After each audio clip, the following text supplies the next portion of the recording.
A deputada Ana Pastor asegura que esperaron un tempo prudencial para que o Goberno central restablecese o servizo de expedición do DNI en Lalín, pero que en vista de que non se materializou, van presentar unha proposición non de lei no Congreso dos Deputados. Estamos hablando de un servicio que es un servicio público y además es un servicio que va a ser así más eficiente, tú lo explicabas muy bien, alcalde, es que es frente a un funcionario que venga, cientos de personas que tienen que ir, es decir, que el coste-beneficio, ahora que estamos en tiempo de crisis, pues no hace falta que lo expliquemos porque lo entiende todo el mundo. Un servizo que, insiste, beneficia de xeito especial as persoas maiores, con menos posibilidade de desplazarse a Santiago, Ourense ou Pontevedra para renovar o seu carnet.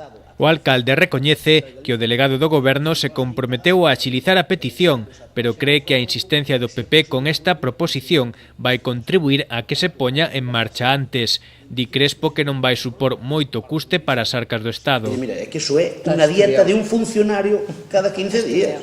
Non é, hasta si me apuras, hasta lle podo dicir que os concellos de aquí nos escotamos. Se houbera problemas ca dieta, mellor é que non paguemos, porque os concellos tampouco estamos moi saneados. Pero se houbera que pagar a dieta, e fora tan, digamos, determinante, hasta buscaríamos para pagar esa dieta, que non sei o que vale a dieta dun funcionario un día á semana ou cada 15 días, non sei o que pode valer unha dieta.